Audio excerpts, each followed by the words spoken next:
You ever hear a story that's so old it feels like it has to be a myth, but then you find out it perfectly mirrors real events centuries down the line? Well, that's what we're diving into today. A really fascinating prophecy about a righteous person's suffering and its wild connection to a huge moment in history. Let's get into it. It's a question that, people have asked forever. It's this deep, sometimes really painful mystery. Why is it that the people who try to do the right thing, who live honestly, seem to face so much opposition and pain? That very question is right at the heart of what we're exploring today. So, our story starts way back in an ancient text called the Book of Wisdom. And what we're about to see here isn't just some old story, it's a powerful, almost chilling warning about what happens when true goodness comes face to face with a world that just isn't ready to handle it. At the very center of all this is a figure they call the Just One.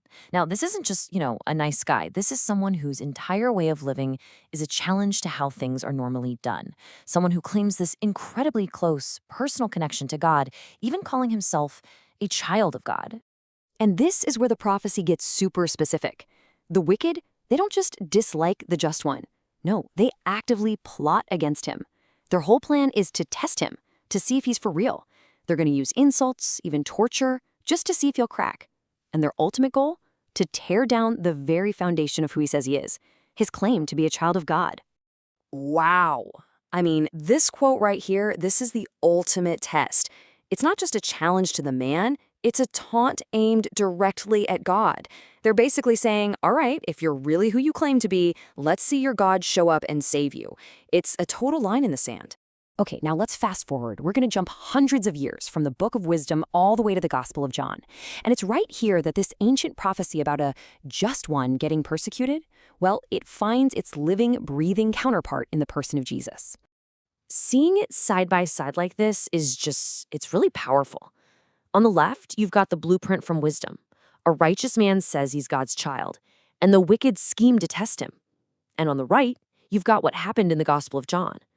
Jesus says where he's really from, and what's the result? Intense opposition, threats on his life.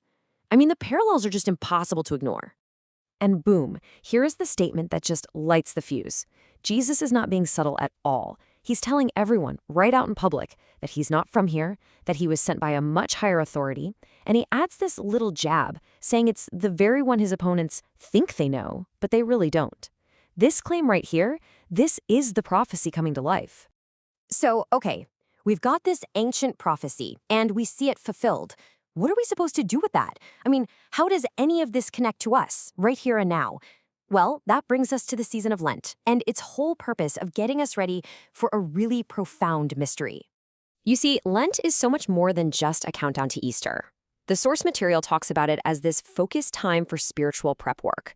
It's a chance to get our hearts and our minds ready to really take in the full weight and meaning of what goes down during Holy Week, which, of course, is the climax of this whole story of the Just One. So how do we actually do that? How do we prepare? It really boils down to 3 steps. First, we're meant to reflect on our own trials, to just acknowledge the tough stuff in our own lives. Second, we practice trying to see the divine, looking for God's presence even when things are really hard. And then, once we've done that, we can approach Holy Week not just as some story from the past, but as a living mystery that we're actually invited into. And this is the big takeaway. This is why this all matters. The story of the Just One, both the prophecy and how it played out, isn't really just about suffering for suffering's sake. It totally reframes it. It suggests that maybe, just maybe, the trials we face, the times we feel tested, aren't just random, meaningless events. They can actually be a core part of a much deeper spiritual journey. And just so you know, the inspiration for this whole explainer comes from the specific scripture readings for this exact date, March 20th, 2026. It's kind of cool, right? It's a reminder that these big ideas aren't just floating out there. They're things people are actively thinking about and reflecting on year after year. So let's end with this simple but really powerful prayer from our source material. It's a prayer for protection for anyone trying to do the right thing, and it's a plea to be able to see God, especially when we're in the middle of our own trials.